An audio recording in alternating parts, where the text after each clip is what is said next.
So, my dear friends and professionalists, I am Uday Singh, advocate speaking. I think you are all watching my channel. Please share me, like me, and don't miss to subscribe my channel.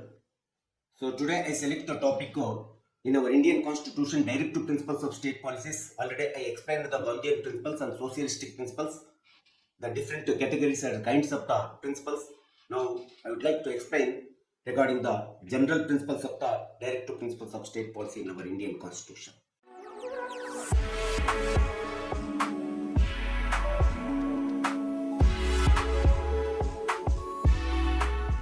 See, it is a third category, general or liberal principles of the Directive Principles of State Policies, which it is incurred in the Indian Constitution. See, regarding the general or liberal principles, it is the most essential and significant principles which it is in existence in our Constitution.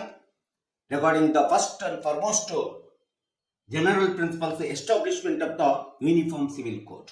You know that it is one of the hot debate and discussion at present. It is going on in Indian democracy or in Indian society. The implementation, execution of the whichever it has been incurred in the Indian Constitution as one of the directives of the Constitution, directive principles of the Constitution, that is a Uniform Civil Code. It is a need to execution, implementation or not. It is a lot of debate and discussion, you know, that it is going on among the democratic peoples or in our democratic state. See, as per the constitutional Article 44 and 45 of the Indian Constitution, the architecture of the Indian Constitution, father of the Indian Constitution, exponent of the Indian Constitution, Dr. B.R. Ambedkar himself has given the direction. It is one of the most ethical, moral and directive principles of our state policies, which it has been written in the Constitution. The establishment of the Uniform Civil Code throughout the territorial area of the India, it is the most important and significant factor. The Dr. B.R. Ambedkar himself said that under the Article 44 and 45 of the Indian Constitution. Then second, general or principles of the directive principles of state policies, we have been found in our Indian Constitution that there is free and compulsory education, universalization, free and compulsory education up to the 6 to 14 years of the child. So it is also most significant directives, because the implementation of the universalization of the education up to the 6 to 14 years of the child under the Indian Constitution, 86th Amendment of the Indian Constitution in the year of 2009 and 10th, the central government it is executed, it makes the enactment of the laws. The education, it is the fundamental rights of the every child. So it is also most essential. See, the third general principles, liberal principles, we have been found in our Indian Constitution. That is the scientific methods of the cultivation of the agriculture and animal and husbandry department. See, nowadays agriculture is that it is a backbone of the Indian economy. The enhancement of the economy, development of the economy, both the central and state government, as per the directions of the Indian Constitution, they must have to give the priority for the agriculturist and development of the animal and husbandry department, that to be on the basis of the scientific method. Scientific cultivation is the most needed. Thus, both the central and state government know that try to implementation of the execution of the, it is one of the most general principles as a directive principles of the Indian Constitution.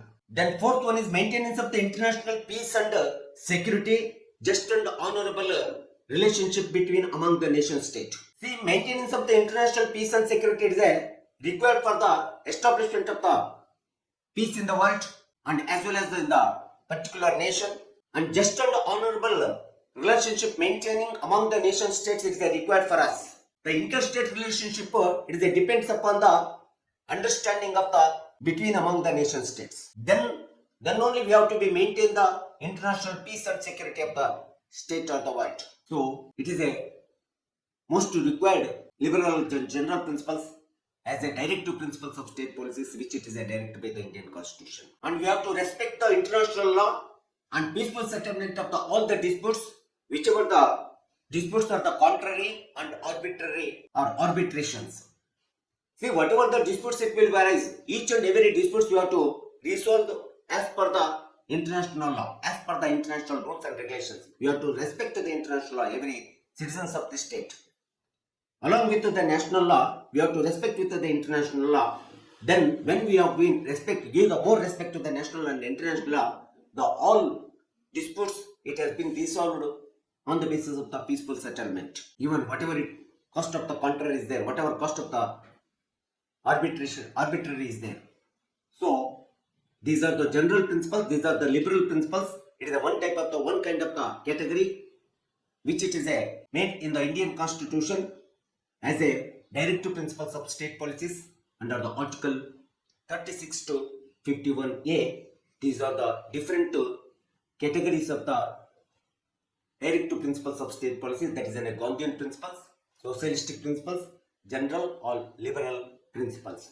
So I will conclude my videos. I will come to the another video before you. Thank you for one and all.